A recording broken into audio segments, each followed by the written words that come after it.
Hi there, my name's Vince from mymatevince.com, and in this version of Portable Tech I'm going to show you the SNES Classic Portable. So what we have here is a simple monitor with a power bank on the back, and inside here I've built in the SNES Classic Home console. So this will have 21 games built into it, and you can use this absolutely anywhere in the world because it takes all its power from the power bank here, and obviously you've already got your TV here in the form of a monitor. So the SNES Classic, or the SNES Classic Mini, is this unit here. Now it's already small enough so you could in theory just stick this straight onto the back of the monitor and use a smaller power bank, but what I did is, just to make it a little bit neater, is I just took out the insides because it's really small when you take the insides out. It doesn't generate a huge amount of heat, and I drilled holes in the back to expel the heat, and also I put a little foil shield to stop the heat going forward towards the screen itself, so all the heat's going to be bouncing back through this bit here. I've got the little selector switch to turn it on and off here, and I've got the little button here to do the resets. So it's very simple to do. You just take it out and put it on the inside. Plenty of empty space in here. I've brought the ports out here. This is player 2 and this is player 1. So I'm going to show you it working in tabletop mode to begin with, and then later on you see part of a mobile phone clamp here. I'm going to put the rest of it on with a DualShock 4 controller, so the PlayStation 4 controller, and then we're going to use it in portable mode, in handheld mode. But to begin with, I'm just going to show you it working in tabletop mode. Now, because I'm using a large power bank here, it's got two outlets, 12 volt to feed the monitor and also 5 volt to feed the SNES Classic. And the SNES Classic only actually takes 5 volts at 1 amp, so that's as little as 5 watts. This monitor says it takes 12 watts, but that's going to be with the brightness up full and the volume up full. So with this, the brightness is at 50%, and I normally only have the volume at around 30%. So in which case then it's going to use much less than 12 watts because the speakers in here are both 3 watts each, and there's 2 of them, so that's 6 watts. So as you can see, realistically the monitor's probably only using about 7 or 8 watts. You will see that the power bank registers usage as roughly around 9, 10 or 11 watts in use, and this power bank will actually output 75 watt hours. Let me just show you the specification on the box here.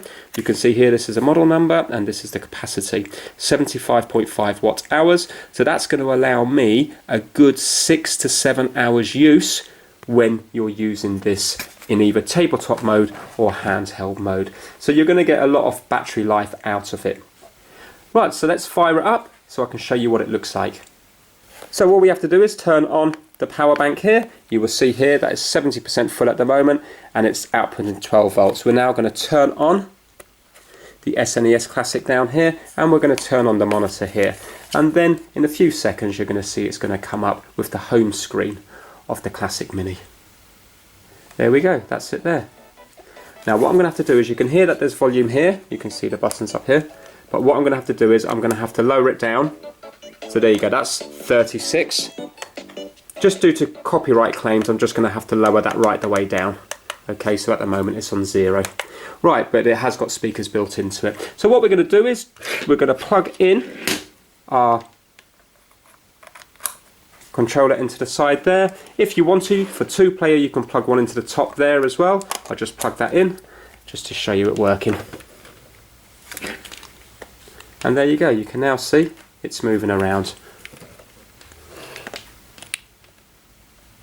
So I can take this absolutely anywhere. So if you're going camping, for example, or you're going away on holiday, or really it's going to be more for things like camping where you're away from a power supply, and then you'll be able to play this, all 21 games, for up to 6 to 7 hours. So that's going to give you quite a bit of enjoyment. Right, let me just show you one of the games working. Let's go to Super Ghouls and Ghosts. As far as lag and everything like that is concerned, this is going to behave better than when it's plugged into a TV because it's a monitor, and this monitor I believe has 8 milliseconds of delay, so you can see it's going to work pretty good. So as you can see, it plays perfectly.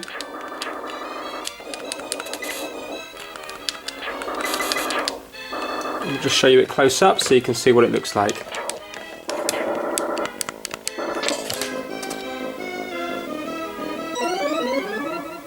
So it looks as good as the SNES Classic can look.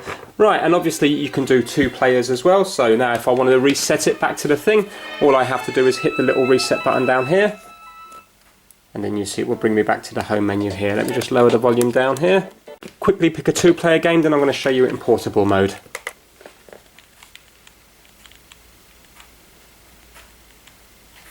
do a bit Street Fighter.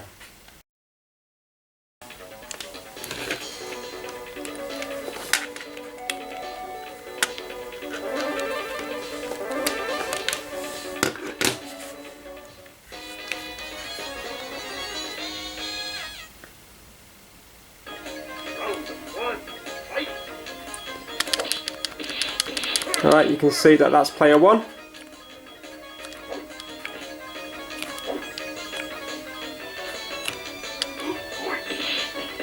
And this is player 2 here.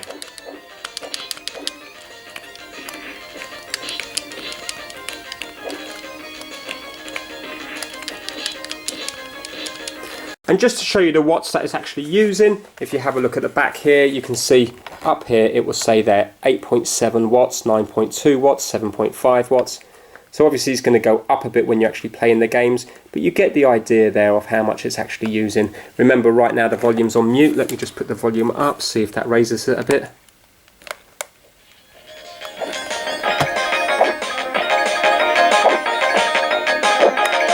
Right, okay, so there you go, you can see now. It's still pretty low. Now I don't know how accurate this is, but it just gives you a rough idea. Let me put the volume back down of how much you're going to get out of it. Now I'm going to show you it in portable mode. So what we're going to do is we're going to attach this controller to the back of it, and then also we're going to put the rest of this clamp on. Now this particular clamp you can get off places like eBay and Amazon, and basically it's just the ones that you hold the mobile phone in if you want to use your DualShock 4 controller. But what I'm going to be doing is I'm just going to be flipping this round the wrong way, and you will see that when it's round the wrong way it allows you to play with the monitor in front of you here with your hands hidden behind it. And then, for example, if you're sitting down on the settee, you can just rest this unit on your belly and it actually works okay in that setup there. So let me show you this.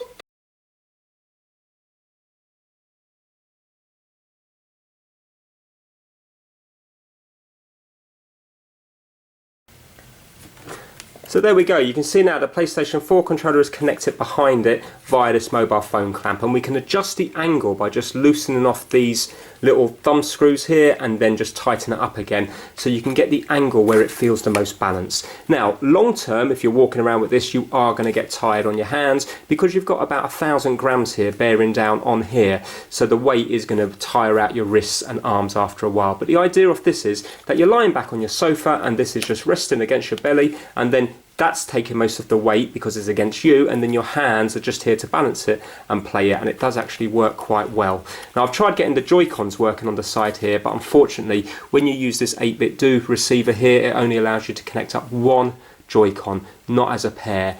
If it gets updated to allow it as a pair, then it will be perfect because you could just use your Joy-Cons on the side here and it will look like a giant switch. But as it stands right now, it will only work really by using a Pro controller or the Wii U controller or something like the DualShock 4 controller or the PlayStation 3 controller. But you will need to get this mobile phone clamp so you've got a means of attaching it to this and playing it like this. Now you can't see the buttons when you're doing it, but normally you get to know very quickly what buttons do what, and you don't actually have to look at your controller when you're playing. So it does actually work quite well, although it does look a bit silly, it kind of does work. Now you can do it wirelessly via this 8-bit DO receiver here. These cost around $15 US, so about 12 or 13 UK pounds, and it's called a Retro receiver, and that's the company that makes it there. Really simple to do. All we have to do is plug it in, hit the sync button, and then press the sync button by holding down the share button and the PlayStation button on your controller. It will start putting that into pairing mode, and then they will pair up within about 20 seconds, and that's it then. You can now see that it's working absolutely fine.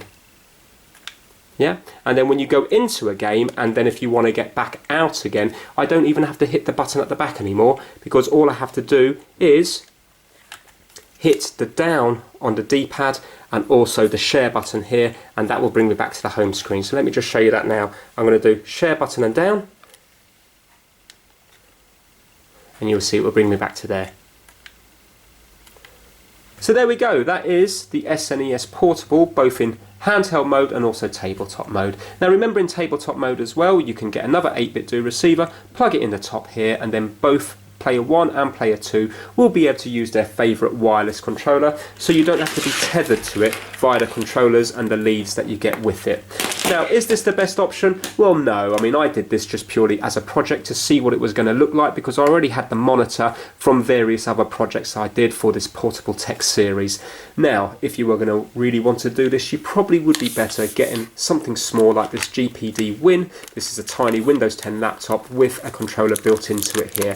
So you can download your favourite emulator, for example RetroArch, and then you can put your NES and SNES and your Sega games onto it. And obviously this is much smaller. All those games will work perfectly on something like this because they're not very taxing. But at least if you do it this way here, then you have a bigger screen. So this is 10 inches or over 10 inches. You're going to have, this is 1080p, so not that this is going to output that, but it still looks good on a bigger screen. And as well as that, you are supporting Nintendo because you've bought this and this is an official product, so you haven't just taken the emulated games off the internet. So you're supporting Nintendo with the 21 games. And then as well, some people like to modify this as well, so you can do other things on it. So there might be options for wanting to make your own portable SNES system, and that's what this video is about. So hopefully you enjoyed it. Please give it a thumbs up if you liked it, and please subscribe for more how-to videos. Take care, bye now.